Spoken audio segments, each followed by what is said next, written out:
Өнгөрсөн 10 дугаар сард загвар өмсөгч Чамын Эрдэнэ амнасаа алдсан харамсалтай хэрэг гарсан. Цагдаагийн байгууллагаас түүнийг өндөрөөс унж амнасаа алдсан байж болзошгүй гэж урьдчилсан байдлаар дүгнсэн талаар мэдээлсэн. За тэгвэл 10 дугаар сараас хойш өнөөдрийг хүртэл талигачийг амиа хорлсон уу, бусдын гарт амиа алдсан уу гэдэг асуудал олон нийтийн анхаарлын төвд байгаа юм а. За түүний ар гэрийнхнийхэн зүгээс талигачийг бусдын гарт амнасаа алдсан хэмээн үзэж олон нийтийн мэдээллийн хэрэгслэр зарим нэг баримтуудыг дэлгэж байгаа юм а. За харин цагдаагийн байгууллагаас нотлох баримтууд алдагдсан зүйл байхгүй, хэрэг шалгадаад дуусах шатанда явж байгаа гэдгийг мэдээлсэн. За тэгвэл өнөөдөр талигачийн ар гэрийнхэн зарим нэг төрлийн бус байгууллага хамтран мэдээлэл хийлээ. Одон дугуулгын ээж одоо яагаад майны өрөөлө тайлбарлахгүй вэ? Яагаад гарч ирэхгүй вэ? Одон дугуулгын тэмцэд байхаас ахуулаад миний охин дарамтчихсан. Миний охин надад хэлжсэн угаасаа. Анх нь нэмэх хөвчтэй үрсэн 16 таахта. Тэгэл одоо хүртэл нэмэх хөвчтэй. Гэхэд нэмэх хоёр одоо энэ юмчир нэмэх хоёр гэдэг хүн одоо хаана байна? Ерөөсө олдохгүй байна. Уцаарч ярихгүй таг болсон. Болохгүй би цагдаагийн байгууллага би өөрөө дуудаад тий.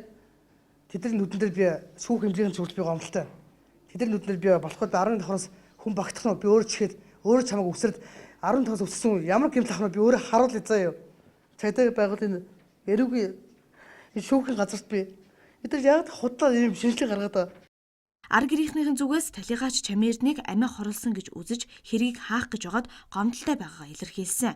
Учир нь талигаачийн хэрэгт нэр бүхий хэд хэдэн хүмүүс холбоотой гэдгийг ар гэрийнх нь хэлж байгаа юм. За тодруулбал боловсрол сувг телевизийн шоуны үеэр охиныг минь дарамтлж байсан Одон Тунгалаг болон түүний ээж яагаад өнөөдрийг хүртэл мэдээлэл хийхгүй байгаад мөн түүний найз залуу болох нэмэх хоёр хаана байгаа, яагаад өнөөдрийг хүртэл гарч ирэхгүй байгаа нь энэ хэрэгтэй холбоотой байж болзошгүй хэмээн үзэх шалтгаан болж байгаа гэдгийг түүний ээж хэлсэн юм. Үргэлж бид нар дандаа хохирогчийн талыг буруутгах чийдэг. Хохирогч буруутгах тусам хүчирхийлэгч ялж идэг гэдэг нэг үг үйждэг те. Тэгээ дандаа хохирогч байгаа ямар нэгэн байдлаар одоо доромжилдог, гүтгдэг энэ байдлаас болж ар гэрийнх нь амьсаа одоо бүхэл бүтэн хүнээ алдсан байгаа хүмүүст ахаад нэг хүнд цохилтыг өгч идэг те. За мөн одоо энэ хэргийн үйл явц ер нь бол нэлээд тийм саармагчах, замхрах тишиг бол орцсон байсан гэдгийг бол сая хэлж гин те. Оны өмнөх нь та бүхэн мэдж байгаа улс төрийн ийм ороо бусгаа янз бүрийн одоо асуудалтай энэ зүйлүүдээс болж олон хэрэгүүд, олон асуудлууд бол удаашрсан. Түүний нэг бол энэ хэрэг бол яалтчгүй мөн. За энэ хэргийг өмөөлнө хэмээн 2 сая төгрөгийн төлбөр авсан Ганбат Тамир гэх өмөөлөгчдийг хэрэг дээр огт ажиллаагүй хэмээн үзэж байгаагаа ар гэрийнх нь болон охидын төх төрийн бус байгууллагын зүгээс хэлж за тэднийг өмгөөллийн төлбөрийг буцааж өгөхийг шаардаж байгаа юм а.